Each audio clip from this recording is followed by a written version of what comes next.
Let's begin with Chapter 40 Cardiac Glycosides, Anti-Anginals, and Antidysrhythmics. Let's start off talking about heart failure. In acute heart failure, you're looking at the heart muscles are weakened and enlarged and lack the ability to contract and pump blood effectively. The lungs and periphery become congested, any compensatory mechanisms begin to fail. In the case of right sided heart failure, the blood is going to back up to the rest of the body. Whereas with left sided heart failure, the blood is backing up to the lungs. And that makes a handy mnemonic left to the lungs, right to the rest. And while it might seem backwards, you need to think about the underlying pathology of what's going on. In right sided heart failure, the left side of the heart is pumping effectively. So it's pumping blood to the rest of the body, and then it comes to that failed right side of the pump, and it begins to back up to the rest of the body. Whereas the opposite's true in left sided heart failure, where the right side of the heart is effectively pumping blood to the lungs, and then it returns and hits that stopped pump and begins to back up into the lungs. Left to the lungs, right to the rest. The American Heart Association has several stages of heart failure, beginning with the stage A, where the patient is at high risk for heart failure, but without any structural heart disease or symptoms. In B, the structural heart disease is present, but without any signs or symptoms of the disease. In C, the structural heart disease is occurring with prior or current symptoms. And finally, in D, refractory heart failure is occurring, requiring specialized interventions. For our non pharmacologic treatments, we're going to limit salt, saturated fat intake, and fluids. We're also going to limit or avoid any alcohol intake, encourage the patient to stop smoking, and encourage them to perform mild exercise as well as losing weight. This would also come with several lab tests, such as a BNP, with the desired value of less than 100. A drug you're going to hear a lot throughout nursing school is going to be digoxin. And this is a drug that increases cardiac contractility. It increases the stroke volume, decreases preload, and increases the blood flow. Unfortunately, it's also a drug that's going to come with a lot of side effects and considerations, as you'll see. Some of these side effects would include things like bradycardia, which means we always need to assess that apical heart rate anytime we're going to give digoxin. We'd also need to be looking at dysrhythmias, any indications of anorexia, nausea, vomiting that could indicate toxicity, headache, dizziness, blurred or yellow vision, as well as confusion and weakness. In the case of an overdose, we really need to be looking at toxicity with this drug. Keep in mind there is an antidote called Digibind out there that binds with digoxin, forming complex molecules to can be excreted in the urine. This would also have side effects like headache, bradycardia, blurred vision, visual illusions, confusion, delirium, and nausea and vomiting. For diuretics, we're also going to be looking at things like hypokalemia, as we want to carefully monitor the patient's potassium status before giving digoxin. Because if you give digoxin while a patient has a low level of potassium, it can send them into a critical dysrhythmia. So, and this is especially important because who is also on digoxin? Patients who is also on diuretics, patients with heart failure. In a lot of cases, especially with loop diuretics and thiazides, these can also result in decreased potassium. Again, we want to obtain that baseline pulse and hold for anything under 60 beats per minute. We also want to carefully monitor the patient for any indications of dysrhythmias, ischemia, and decreased tissue perfusion. Again, take action, ascertain that apical pulse rate before ever administering every dose. Determine any signs of peripheral and pulmonary edema. Monitor both that serum digoxin level as well as carefully monitoring that potassium level. And instruct the patient to report any side effects. Phosphodiesterase inhibitors, milrinone. It inhibits the enzyme phosphodiesterase and promotes positive inotropic effects, which result in increased stroke volume, cardiac output, and vasodilation. Use caution when administering IV and for no longer than 48 to 72 hours to avoid severe cardiac dysrhythmias. Other agents used to treat heart failure would be everything from vasodilators, ACE inhibitors, ARBs, diuretics, including the three big ones we talk about a lot thiazides, loop diuretics, and potassium sparing. as well as beta blockers, hydralazine, and isosorbide dinitrate.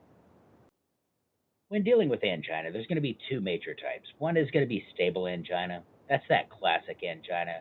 It occurs predictably with stress or exertion, and it's often relieved with rest.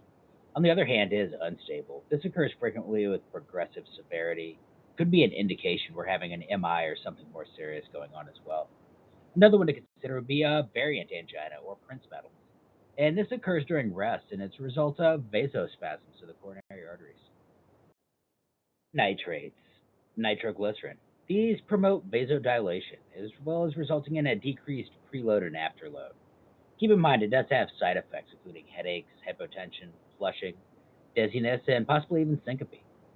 The sublingual route is the most common, as well as translingual, topical, aerosol sprays, IV, is that topical creams and patches are becoming more and more common. Beta blockers. These work to block the beta 1 and beta 2 receptor sites.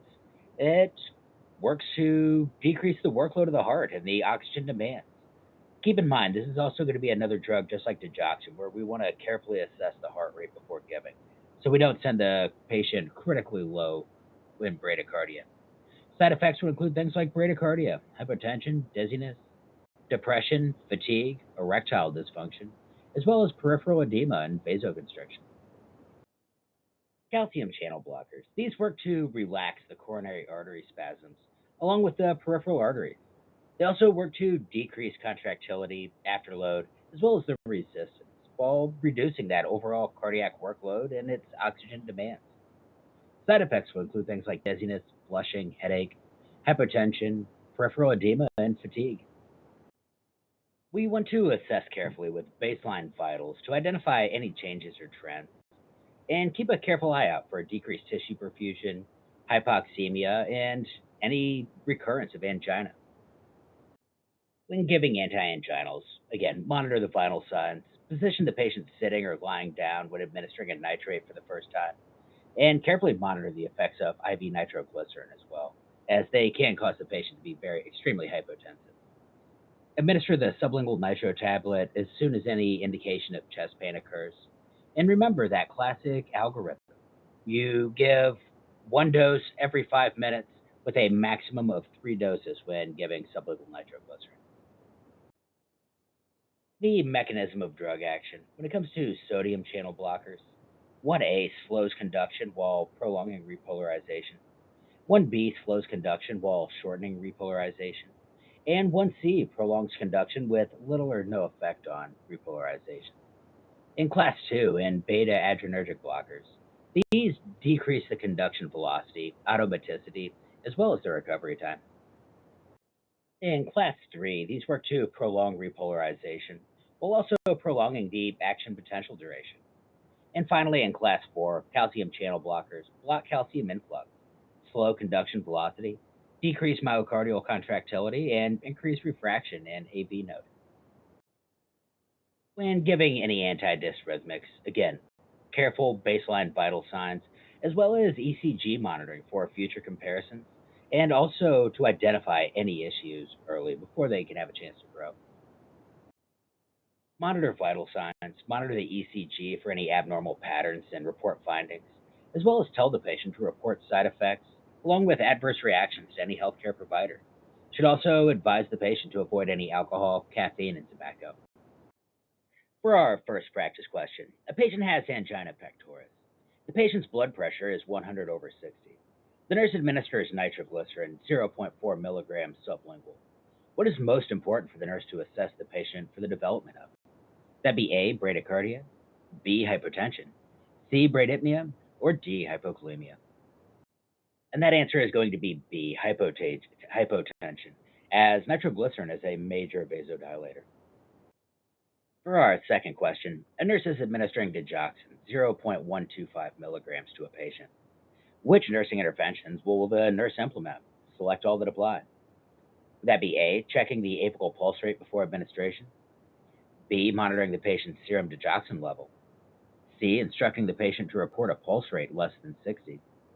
D, advising the patient to avoid foods high in potassium? Or E, always giving an antacid with digoxin to reduce GI distress.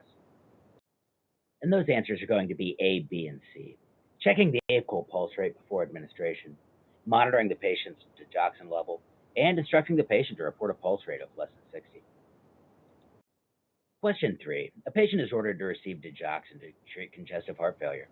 The nurse is most concerned about which assessment finding. That be A, a heart rate of 54, B, a blood pressure of 138/90, C, a respiration rate of 18, or D, 1 plus pitting edema of the lower extremities. And that answer is going to be a heart rate of 54. Question 4. A nurse is preparing to administer digoxin to a patient. Which laboratory result is the nurse most concerned about? That be A, a sodium of 138, B, a potassium of 3.0, C, a digoxin level of 1.8, or D, a BNP of 200. And that answer is going to be B, a potassium at 3.0. Giving digoxin with a low potassium can send the patient into a fatal dysrhythmia.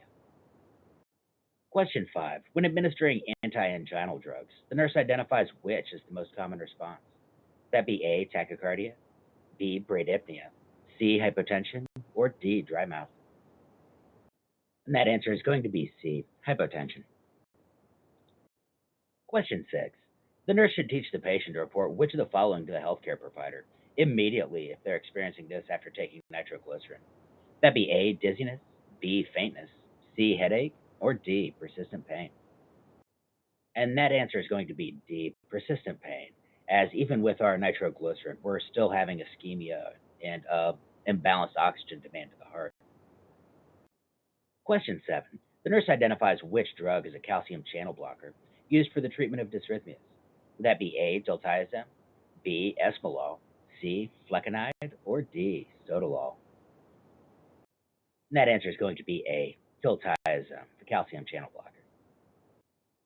And for our final question, a patient with angina and a long history of severe chronic obstructive pulmonary disease is ordered beta blocker therapy. Which beta blocker would be most effective for this patient? That be A, propranolol, B, nadolol, C, pindolol, or D, atenolol? And that answer is going to be D, atenolol. But anyway, that's all we got for this chapter. I'll see you in the next slides.